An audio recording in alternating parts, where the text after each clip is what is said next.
Hello friends, welcome to तोशिप tutorials where success is habit. दोस्तों, MBA का admission process कुछ ही दिनों में शुरू हो जाएगा। अगर आप अपने मनपसंद कॉलेज में एडमिशन लेना चाहते हैं एमबीए के लिए, तो हमारे साथ जुड़े रहिएगा। इस वीडियो को जरूर एंड तक देखिए, क्योंकि आज हम इस वीडियो में बताने वाले हैं आपको एडमिशन का टोटल डिटेल्ड प्रोसेस। जी हाँ दोस्तों, ये प्रोसेस को समझना और जानना आपके लिए बहुत ज्यादा जरूरी है अगर आप अपने मनपसंद कॉलेज में एडमिशन लेना चाहते हैं तो। और इसी तरह से हमारे साथ वीडियो में एंड तक बने रहिएगा। अगर आप एडमिशन के रेगुलर अपडेट्स पाना चाहते हैं तो हमारे व्हाट्सएप चैनल पे आप जरूर हमारे साथ कनेक्ट हो जाइए। व्हाट्सएप चैनल का लिंक हमने इस वीडियो के डिस्क्रिप्शन में दिया हुआ है दोस्तों। साथ ही साथ में अगर आप अपने मनपसंद कॉलेज में एडमिशन लेना और भी ज्यादा आसान करना चाहते हैं तो दोस्तों आप तोशिप ट्यूटोरियल ऐप को गूगल प्ले स्टोर और एप्पल ऐप स्टोर से डाउनलोड करके इंस्टॉल कर लीजिए और वहां पर बेसिक, एडवांस्ड या फिर प्रो लेवल काउंसलिंग में एनरोल हो जाइएगा दोस्तों। तो चलिए शुरू करते हैं आज का हमारा ये video, navigation about the cab admission process. Centralised admission process का जो ये सिस्टम है दोस्तों महाराष्ट्र स्टेट में, ये कैसे चलता है और हमें इसमें कौन कौन सी चीजों का ध्यान रखना है इसके बारे में मैं आपको बताऊंगा। सबसे पहले हमारा जो एडमिशन प्रोसेस है ये 3 फेजेस के अंदर डिस्ट्रीब्यूट करेंगे हम। सबसे पहला है एप्लीकेशन स्क्रूटिनी फेज, उसके बाद आता है मेरिट्स एंड ग्रीवियंसेस और तीसरा आता है अलॉटमेंट ऑफ द सीट और उसका कंफर्मेशन। तो दोस्तों इन तीनों फेजेस में क्या क्या होने वाला है, हमें क्या काम को करना है, किस चीज को हमें सिर्फ देखना है, ये सब के बारे में मैं आपको आज बताने वाला हूं। ठीक है, तो दोस्तों सबसे पहला जो होता है हमारा ये एप्लीकेशन स्क्रूटिनी फेज होता है। यहां पर हम क्या करते हैं दोस्तों, अपना लॉगिन आईडी पहले क्रिएट करते हैं। सबसे पहले आप जो है cetcell.mahacet.org वेबसाइट पे विजिट करोगे। वहां पर आपको कैप वाल नाम का एक टैब दिखाई देगा ऊपर, उसके अंदर आपको एकेडमिक ईयर दिखाई देंगे 2026, 27, 25, 26 डिसेंडिंग ऑर्डर में आपको दिखेंगे। सबसे पहले जो है लेटेस्ट ईयर देगा, उसके नीचे आपको उसके पुराने ईयर्स के आपको अलग अलग टैब ऑप्शंस दिए जाएंगे। आपको जो करंट ईयर का ऑप्शन है उस पर क्लिक करना है। ठीक है, राइट नाउ अगर आप लोग 2026 में हमारा वीडियो देख रहे हैं दोस्तों, तो मैं आपको बता दूं कि अभी तक के वो टैब एक्टिवेट नहीं हुआ है 26 27 का, क्योंकि अभी भी सीईटी के रिजल्ट्स आने बाकी हैं और एडमिशन प्रोसेस शुरू होने में अभी भी कुछ वक्त बाकी रह गया। जैसे ही वक्त शुरू हो जाता है दोस्तों, आपको वहां पर क्लिक करने के लिए ऑप्शन मिल जाएगा। आप जैसे ही उसको क्लिक करते हैं 2026-27 को, आपको वहां पर बहुत सारे जो है ना कोर्सेज के लिस्ट दिखाई देंगे। सबसे पहले पीजी कोर्सेज यानी पोस्ट ग्रेजुएट कोर्सेज का ही टैब आता है, जिसके अंडर में आपके ME, M Tech, M pharmacy, MBA, MMS, MCA, ये सारे के सारे पोस्ट ग्रेजुएशन के आपको टैब दिखाई देंगे। वो भी तभी क्लिक होंगे जब एक्चुअल आपके एडमिशन प्रोसेस की डेट शुरू होगी, जैसे गवर्नमेंट आपको प्रिस्क्राइब करेगी। ठीक है दोस्तों, वहां पर क्लिक करने के बाद में क्या होगा, जब आप एमबीए वाले टैब पर क्लिक करोगे, MBA/MMS, ये दोनों कोर्सेज का एक ही टैब होता है। वहां क्लिक करने के बाद में आपको दो अलग अलग ब्लू कलर के टैब दिखाई देंगे जो हाईलाइट होते रहेंगे वेबसाइट पर। वो होंगे, एक होगा उसमें रजिस्टर्ड कैंडिडेट लॉगिन और दूसरा होगा न्यू कैंडिडेट रजिस्ट्रेशन। तो आपको क्या करना है, पहली बार हम एनरोल कर रहे हैं तो हमको न्यू कैंडिडेट रजिस्ट्रेशन पे क्लिक करना होता है। उसके बाद में आपको वो आपका ईमेल आईडी, मोबाइल नंबर पूछेगा, आपसे कुछ शॉर्टकट में आपके क्वालिफिकेशन के बारे में पूछेगा और आपको बोलेगा एक न्यू पासवर्ड क्रिएट करने के लिए। जब आप ये सारा डेटा भर देते हो तो वो आपको जो है एक मोबाइल पर, मोबाइल नंबर जो आपने डाला है उसके ऊपर आपको वो एक ओटीपी जो है सेंड करता है। ओटीपी आप जैसे ही इनपुट करते हो, आपका एप्लीकेशन आईडी क्रिएट हो जाता है। पासवर्ड वही रहेगा जो आपने सेट किए। एप्लीकेशन आईडी गवर्नमेंट की वेबसाइट से जैसे आपका सीरियल नंबर होगा वैसा आपको मिल जाएगा। जैसे ही आपका लॉगिन क्रिएट हो जाता है आईडी, आप फिर से रजिस्टर्ड कैंडिडेट लॉगिन में अभी क्लिक करोगे और उसमें आप जाओगे, अपने लॉगिन आईडी जो आपको एसएमएस के थ्रू आ चुका है उसको आप इनपुट करोगे, अपना पासवर्ड डालोगे और अपना लॉगिन पोर्टल ओपन करोगे। आप जैसे ही आप लॉगिन पोर्टल ओपन करते हो दोस्तों, वहां पर आपको प्रॉम्प्ट दिए जाएंगे एक के बाद एक, जिसमें आपको अपने बेसिक डिटेल्स, अपने एकेडमिक क्वालिफिकेशन के डिटेल्स, अपना स्कोर, सीईटी का वगैरह वगैरह, ये सब चीजें उसमें इनपुट करना होता है। याद रखिएगा दोस्तों, एडमिशन प्रोसेस में जो आपका एप्लीकेशन आईडी क्रिएट हो जाता है, वो आपका एप्लीकेशन आईडी एडमिशन कंप्लीट होने तक के आपको संभाल के रखना है, पासवर्ड को याद रखना है और जो मोबाइल नंबर आपने ओटीपी के लिए दिया था उस मोबाइल नंबर को भी एक्टिवेट रखना बहुत जरूरी है, क्योंकि जब भी आप पासवर्ड या एप्लीकेशन आईडी इनकेस भूल जाते हो तो उसके रिकवरी के लिए आगे चल के जो आपका स्टेप नंबर 3 है उसके ओटीपी के लिए, सब चीजों के लिए आपका वही मोबाइल नंबर इस्तेमाल होने वाला है। ठीक है दोस्तों, तो समझ में आया आपको? ये शॉर्टकट में मैंने आपको बताया कि पहले फेज में एप्लीकेशन एंड स्क्रूटिनी, यहां पर आप अपने ओरिजिनल एकेडमिक डॉक्यूमेंट्स भी अपलोड करते हो, फोटो विद सिग्नेचर आपको अपलोड करना होता है। इन सब चीजों को कंप्लीट करने के बाद सेकंड वाला जो पार्ट आता है वो आता है स्क्रूटिनी मोड के लिए। आप अपने एप्लीकेशन के लिए कौन सा मोड ऑफ स्क्रूटिनी सिलेक्ट करना चाहते हो। एक होता है ई स्क्रूटिनी और एक होता है फिजिकल स्क्रूटिनी। ई स्क्रूटिनी अगर आप सिलेक्ट कर रहे हो दोस्तों, तो आपका जो भी प्रोफाइल बनाया है आपने वो पूरा का पूरा किसी भी फैसिलिटेशन सेंटर पे वर्चुअली सेंड किया जाता है। वो फैसिलिटेशन सेंटर यानी कोई ना कोई महाराष्ट्र में कोई इंस्टीट्यूट होगा जिसको ये फैसिलिटेशन सेंटर का नाम दिया जाएगा फॉर ई स्क्रूटिनी मोड। आप मुंबई में रहते हो, आपका ई स्क्रूटिनी का फैसिलिटेशन हो सकता है नासिक में हो, अमरावती में हो, नागपुर में हो, कहीं पर भी हो सकता है। ठीक है, या फिर आपके नियर बाय मुंबई में भी कोई कॉलेज हो सकता है वो। लेकिन वहां पर क्या होता है, जब आप ई स्क्रूटिनी मोड में सिलेक्ट करते हो अपना एप्लीकेशन, जो भी आपने डिटेल भरा है, जो आपने डॉक्यूमेंट अपलोड किए हैं, वो लोग उसको वर्चुअली चेक करते हैं। अगर कहीं पर फोटो ब्लर हो गई या फिर कोई डॉक्यूमेंट आपने गलत अपलोड किया है, ये कब होता है मैं आपको बताता हूं दोस्तों, जब हम अपनी होशियारी में घर के अंदर बैठकर फॉर्म भरने की कोशिश करते हैं या फिर इनएक्सपीरियंस्ड साइबर कैफे पे जाते हैं, वहां पर जाके हम लोग जब इसको जो है फॉर्म को भरने की कोशिश करते हैं, तब गलती होती है दोस्तों। हमेशा एक्सपीरियंस प्रोफेशनल से या फिर near by physical facilitation centre से जाकर ही आप लोग स्क्रूटिनी करवाना अपने डॉक्यूमेंट की। जो भी डिस्क्रिपेंसी होती है वो वहीं के वहीं तुरंत रिजॉल्व हो जाती है। अगर आप ई स्क्रूटिनी मोड पे कर रहे हो, आपने डॉक्यूमेंट बस कैसे तैसे फॉर्म भर दिया जल्दी में गड़बड़ में, और जो है ब्लर्ड इमेज या लो प्रोफाइल क्वालिटी वाले इमेज आपने अगर अपलोड कर दिए, ई स्क्रूटिनी वाले क्या करते हैं पता है, आपके फॉर्म के, आपके डॉक्यूमेंट की जो भी डिस्क्रिपेंसी है वो आपको नोटिफिकेशन भेजते हैं। लेकिन दोस्तों अब यहां पे काम की बात, नोटिफिकेशन हमको मिलता कैसे है। नोटिफिकेशन आपको एसएमएस के थ्रू नहीं आता, आपके व्हाट्सएप पर नहीं आता, आपके ईमेल पर भी नहीं आता, वो आता है आपके वेबसाइट वाले लॉगिन पोर्टल के अंदर। तो जब तक आप लॉगिन पोर्टल खोलकर नहीं देखोगे, आपको पता ही नहीं चलेगा मेरे फॉर्म में डिस्क्रिपेंसी है या मेरा फॉर्म कंफर्म हो गया है। तो दोस्तों यहां पर प्रॉब्लम क्या आती है कि हमने किसी के वजह से जो हमने फॉर्म भरवा दिया, साइबर कैफे वाले को बोल के फॉर्म भर दिया और हम घर में आराम से बैठे कि अपना फॉर्म तो हो गया। वहां पर ई स्क्रूटिनी जो फैसिलिटेशन सेंटर है वो आपको नोटिफिकेशन भेजे जा रहे, आप अपना प्रोफाइल अपडेट कराओ, ये फोटो री अपलोड करो, लेकिन आप देख ही नहीं रहे। आपने बोले फॉर्म तो भर दिया, अब मेरिट लिस्ट का इंतजार करते बैठेंगे आराम से। दोस्तों अगर आपका प्रोफाइल कंफर्मेशन नहीं हुआ तो आप प्रोसेस से बाहर हो जाते हो एडमिशन के, याद रखना।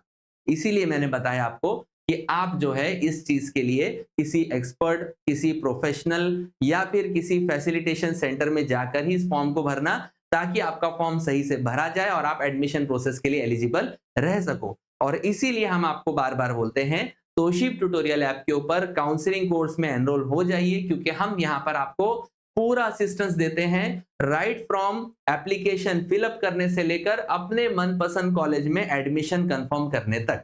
तो इसके लिए दोस्तों ज्यादा वक्त मत लगाइएगा, जाके जो है फौरन आप गूगल प्ले स्टोर से इस एप्लीकेशन को डाउनलोड करिए तोशिब ट्यूटोरियल, और वहां पर तो फौरन जो है काउंसलिंग कोर्स में एनरोल हो जाइएगा। ठीक है दोस्तों, तो आपको समझ में आ गया। फिजिकल स्क्रूटिनी मोड में क्या होता है, आप किसी भी कॉलेज में जिसका नाम आपने सिलेक्ट किया है स्क्रूटिनी में, जो डेट और टाइम सिलेक्ट किए हैं उसी डेट और टाइम पे उस कॉलेज में आप अपने ओरिजिनल डॉक्यूमेंट्स लेकर जाते हो। वो लोग आपके फिजिकल डॉक्यूमेंट को देखते हैं, फोटो जो आपने अपलोड किया उसको केयरफुली देखकर वेरीफाई करते हैं, कंपेयर करते हैं। अगर इनकेस कोई भी ब्लर हो गया, आपका फोटो नहीं दिख रहा है, तो फिजिकल स्क्रूटिनी वाले जो सेंटर वाले हैं वो तुरंत उस फोटो को क्लिक करके वापस से रीअपलोड कर देते हैं। मतलब एक विजिट में आपका फॉर्म कंफर्म और एकदम क्लियर हो जाता है। आपका एप्लीकेशन कंफर्म हो गया तो आप सेकेंड फेज ऑफ एडमिशन के लिए एलिजिबल हो जाते हो। अब सेकेंड फेज क्या है दोस्तों, यहां पर आपका ग्रीवियंसेस एंड मेरिट डिस्प्ले। जब रजिस्ट्रेशन की पूरे महाराष्ट्र की डेट्स एंड हो जाती है, उसके बाद 3 दिन में आपका एक प्रोविजनल मेरिट लिस्ट लगता है। रजिस्ट्रेशन क्लोज होगा, प्रोविजनल मेरिट लिस्ट लगेगी। प्रोविजनल मेरिट लिस्ट में होता क्या है दोस्तों, मैं आपको बताता हूं। यहां पर आपको अपना मेरिट, अपना रैंक देखने के लिए मिलता है कि ऑल ओवर जो है स्टूडेंट्स ने, जितनों ने भी एमबीए एडमिशन के लिए अप्लाई किया है, उसमें मेरा रैंकिंग कितना है। तो लिस्ट पूरी खोलकर देखने की जरूरत नहीं दोस्तों, वो 700, 800, 900 पेजेस का रहता है। आपको करना क्या है, सिर्फ अपने लॉगिन में, पोर्टल में जाकर लॉगिन आईडी अपना जो है सिलेक्ट करके उसमें एंटर करना है। आपको फौरन अपना खुद का जो रैंक है वो आपको डिस्प्ले पर आ जाएगा। ठीक है, तो आपको जरूरत नहीं है कि 5000 7000 जो है, जो लिस्ट होती है उसके अंदर से ढूंढते बैठना, उसकी जरूरत नहीं पड़ती। इसके बाद में अगर आपके एप्लीकेशन में आपको दिख रहा है कुछ तो गड़बड़ है, जेंडर गलत सिलेक्ट हो गया, मेल फीमेल, या फिर आपके मार्क्स गलत दिखाई दे रहे हैं, या आपके नेम में करेक्शन है, तो आपको तुरंत जो है उसको इस 3 दिन के ग्रेस पीरियड में, प्रोविजनल मेरिट लिस्ट लगते ही 3 दिन के अंदर आपको फौरन जो है उसके लिए रिपोर्टिंग करना पड़ता है, ग्रीवियंस डालना पड़ता है, सो दैट आपका जो है कंफर्मेशन होकर डॉक्यूमेंट का, आपका जो मेरिट नंबर है या आपका जो डिटेल्स है वो करेक्ट हो जाए। अब मैं आपको बताता हूं ये सब क्यों जरूरी है दोस्तों। हमारे इंस्टीट्यूट में, जब मैं इंस्टीट्यूट में था, वहां पर मैंने एडमिशन काउंसलिंग का भी काम किया था। उधर हमने देखा था दोस्तों कि एक स्टूडेंट ने, एक कैंडिडेट ने अपना जेंडर गलत सिलेक्ट कर दिया। बॉय कैंडिडेट था, उसने जेंडर जो गलती से फीमेल सिलेक्ट किया। अब वो छोटी सी बात लगती है हमको, लेकिन जब एडमिशन कंफर्मेशन के लिए आया ना, वो लास्ट में एकदम थर्ड स्टेप में, तब मालूम पड़ा कि उसको जो सीट मिली है, अलॉट हुई है, उसके मार्क्स कम थे, परसेंटेज कम होने से उसको जो है फीमेल कैंडिडेट का सीट मिल गया। उस ब्रांच में फीमेल कैंडिडेट ज्यादा जाते नहीं थे, तो उनकी सीट रिजर्वेशन वैकेंट था, उस जगह पे लड़के को सीट लग गई थी। अब जेंडर चेंज होने की वजह से कॉलेज से उसका एडमिशन ही कैंसिल हो गया, उसको वापस से नेक्स्ट राउंड में अप्लाई करना पड़ा, और फिर लकीली उसको जो है अवेलेबल जो वैकेंट सीट थी वो मिल गई। लेकिन अगर ये चीज आपके साथ हुई, आप किसी कॉलेज, टॉप कॉलेज के अंदर अगर अप्लाई कर रहे हो दोस्तों, तो यहां पर अगर आपका सीट कैंसिल हो जाता है कैप राउंड से, तो अगले कैप राउंड में सीट मिलेगा कि नहीं, ये गारंटी नहीं रहती। तो इसके लिए आपको ध्यान रखना है, एक्सपर्ट प्रोफेशनल काउंसलर के साथ में ही बैठकर ये फॉर्म भरवाना है, या फिर तोशिप ट्यूटोरियल ऐप को डाउनलोड करके उसमें काउंसलिंग कोर्स में एनरोल कर लेना है। ठीक है, तो आपको क्या करना है दोस्तों, 3 दिन के अंदर जो भी ग्रीवियंसेस रहेंगे फॉर्म के, वो अपलोड करने होते हैं। उसके बाद में लगती है फाइनल मेरिट लिस्ट, मतलब अब आपके एप्लीकेशंस लॉक हो गए, सील हो गए। अब ये जो मेरिट नंबर आपका होगा, ये जो परसेंटेज आपका दिखाई दे रहा है, इसके ही बेसिस के ऊपर आपका अलॉटमेंट होने वाला है। यानी आपको जो भी कॉलेज में सीट मिलेगी, वो अब यही वाले डिटेल्स के ऊपर से मिलने वाली है।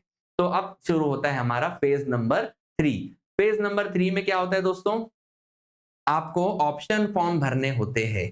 ठीक है, ऑप्शन फॉर्म भरने का मतलब क्या है, कम से कम एक और ज्यादा से ज्यादा 300 ऑप्शंस आप अपने मनपसंद कॉलेज के, मनपसंद ब्रांच के डाल सकते हो आप ऑप्शन फॉर्म के अंदर। जिस किसी भी कॉलेज में आपको आपके मेरिट परसेंटेज के हिसाब से सीट लगने वाली है, वो आपको उसमें से सॉर्टिंग में मिलती है। ऐसा कभी नहीं होगा कि आपने जो कॉलेज का नाम नहीं डाला है ऑप्शन में, वो कॉलेज में आपका नाम लग जाए।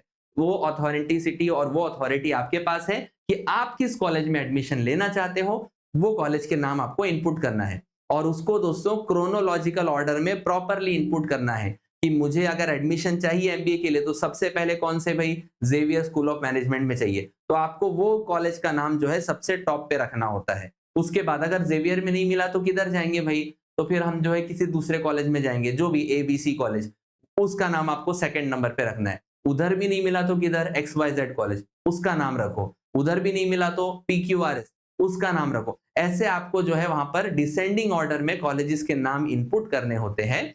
जो आपका मेरिट परसेंटाइल होगा, सीईटी का जो स्कोर होगा दोस्तों, वही हिसाब से आपको वहां पर क्या मिलेगा, अलॉटमेंट मिलने वाला है उस रिस्पेक्टिव कॉलेज के अंदर।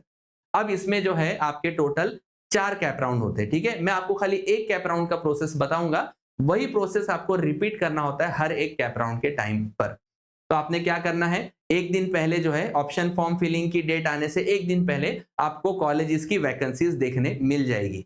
हाँ भाई, ये कॉलेज है, इसके अंदर कितने सीट है, 360 सीट्स, 360 सीट देखा है भाई मैंने भी, हकीकत में कॉलेजेस के अंदर दिए हुए हैं अलॉटमेंट के लिए 360 सीट्स है MBA कोर्स के लिए।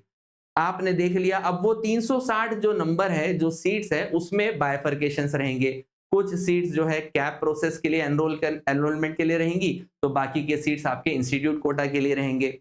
उसके अंदर भी कैप सीट्स के अंदर भी कुछ सीट्स महाराष्ट्र कैंडिडेट के लिए रहेंगे, कुछ ऑल इंडिया कैंडिडेट्स के लिए रहेंगे।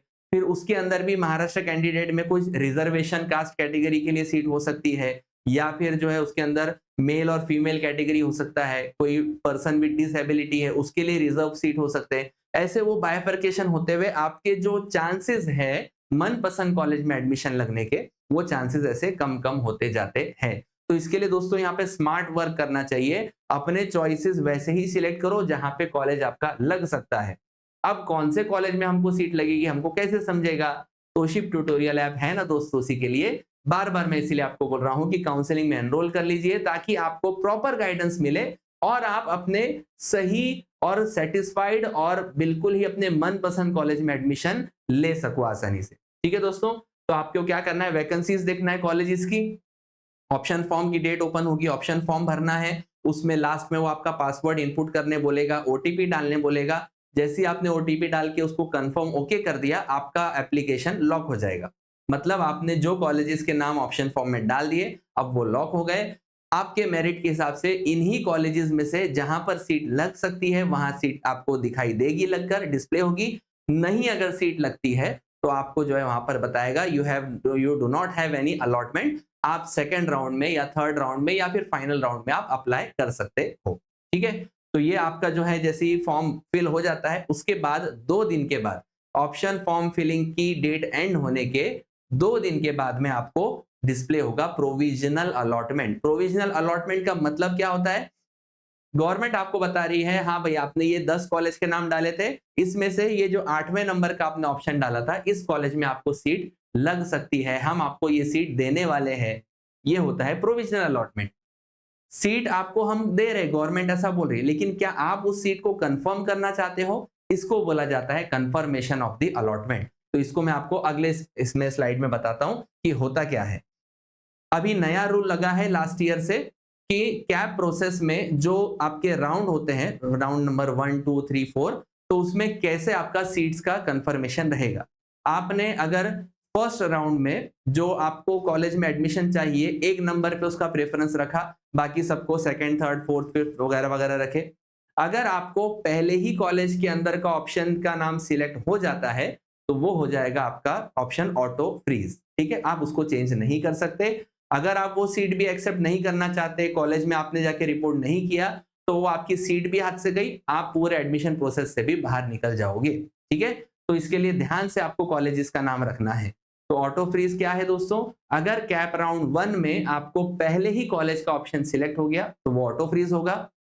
सेकेंड राउंड में अगर आप जाते हो, सेकेंड राउंड में पहले 3 ऑप्शन जो रहते कॉलेजेस के, उनमें से अगर कोई भी आपको अलॉटमेंट लग जाता है, तो वो बाय डिफॉल्ट ऑटो फ्रीज हो जाएगा।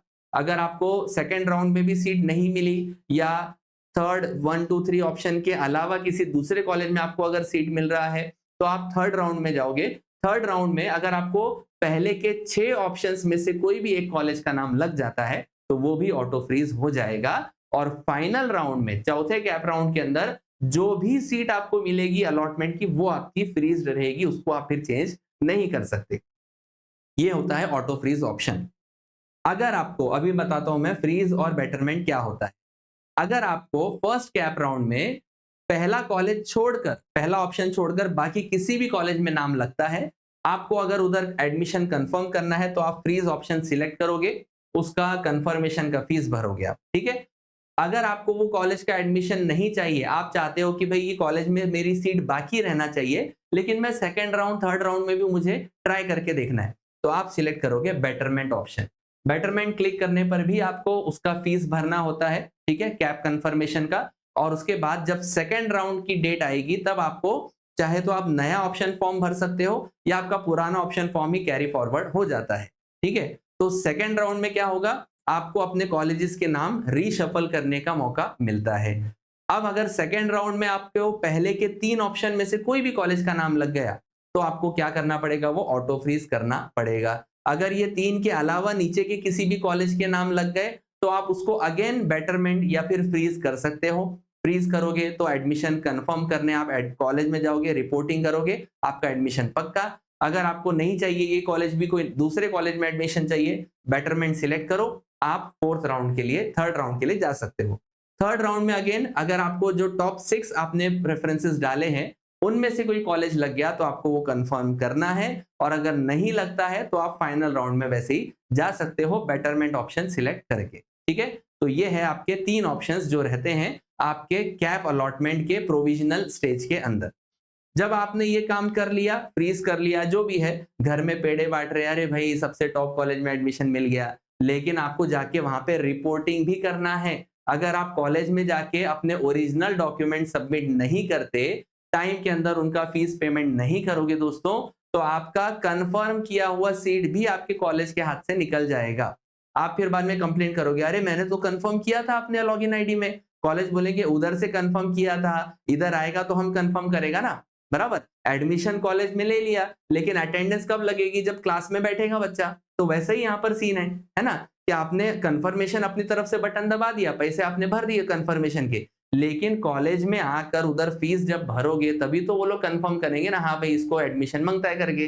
तो ये चीज भी हमारी गलती रह जाती है, इसलिए ये लास्ट स्टेप को भी फॉलो करना, कंप्लीट करना आपको नहीं भूलना है। सारे ओरिजिनल डॉक्यूमेंट आप लेकर जाओगे, वहां पर इंस्टीट्यूट में सबमिट करोगे, जो भी आप बेनिफिट या फैसिलिटी वहां से अवेल करना चाहते हो स्कॉलरशिप से रिलेटेड, उसके लिए आप क्या करोगे दोस्तों, वो डॉक्यूमेंट भी रिलेवेंट जो है ओरिजिनल सारे जमा कराओगे। फीस आप पेमेंट करोगे कॉलेज की, जो भी mode of payment college select करेगा, चॉइस करेगा, उससे आपको कॉलेज की फीस भरनी है, तब जाके आपका एडमिशन उस कॉलेज में कंफर्म होता है। तो ये पूरे प्रोसेस को दोस्तों अच्छे से समझ लो। अगर आपको इसमें कंफ्यूजन लगता है, बहुत जम्बलिंग लग रहा है, बहुत ज्यादा परेशानी वाला हेक्टिक लग रहा है अगर आपको शेड्यूल, तो कोई टेंशन नहीं है। तोशिब ट्यूटोरियल ऐप को इंस्टॉल करो गूगल प्ले स्टोर से, और वहां पर काउंसलिंग कोर्स में एनरोल हो जाओ। आपका ये सारा टेंशन अब हमारी जिम्मेदारी बन जाएगी। ठीक है दोस्तों, तो इसके लिए जो है, अगर आप अपने मनपसंद कॉलेज में एडमिशन लेना चाहते हैं तो जरूर तोशिब ट्यूटोरियल ऐप को इंस्टॉल करिएगा।